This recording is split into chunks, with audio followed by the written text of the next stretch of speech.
Good morning. I'm sitting here enjoying my coffee, getting ready to head into the library in probably just a few minutes. McDonald's. Good. I've been reading this book here.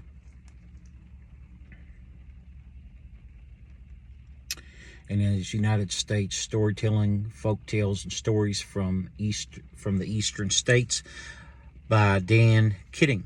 Again, that's the United States of Storytelling, Folk Tales, and True Stories from the Eastern States by Dan Keding.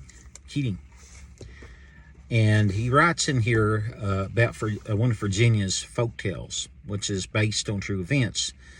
And I looked this up, and they do have a memorial for him over in Virginia. The title of the story is The Angel of Mary's Heights. The Battle of Fredericksburg was one of the bloodiest and most lopsided victories of the American Civil War. The General Burnside sent his Union men charging toward the Confederate forces who were entrenched in the hills. The Union casualties were staggering as he looked out over the slaughter. General Robert E. Lee said, "It is well that war is so terrible that we should grow too fond of it, There was one soldier who had surely not grown fond of the horrors of the war.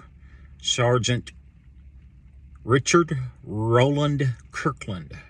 Again, the name is Richard Rowland Kirkland, of the 2nd South Carolina Volunteer Infantry.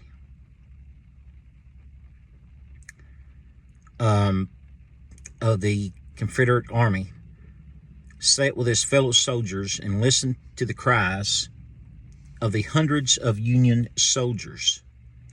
He and his unit were stationed behind the cover of a stone wall at the base of Mary's Heights. They had been in some of the thickest fighting in which the Union Army had suffered the most.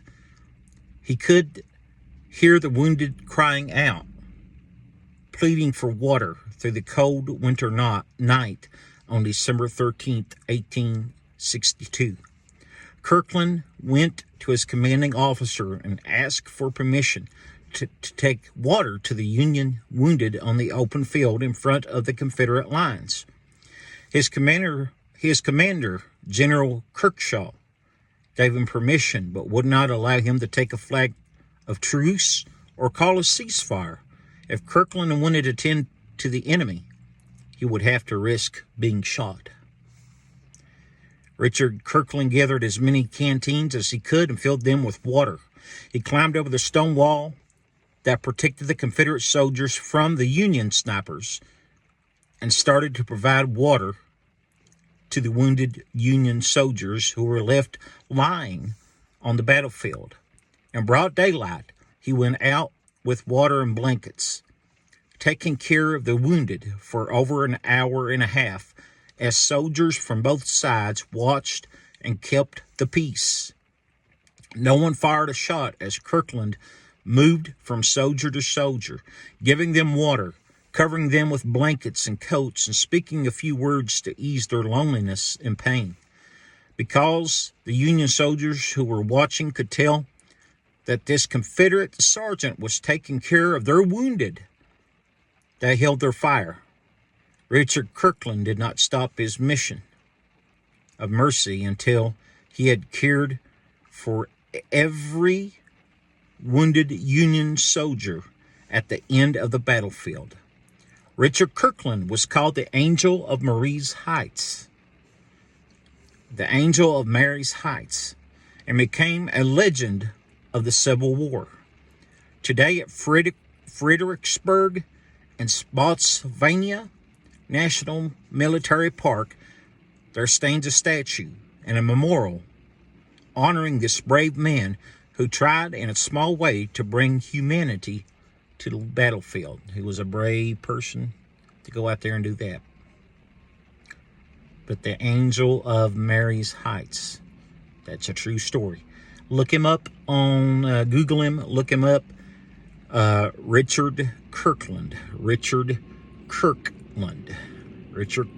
Look it up. Good story to read on. Good history lesson for the day. He went out and he gave blankets to the wounded. He made sure that they weren't freezing on that cold December day. And he made sure that they had water to drink as well for those that were thirsty. And the memorial is a statue and a wounded soldier laying, and he's giving that wounded soldier water to drink.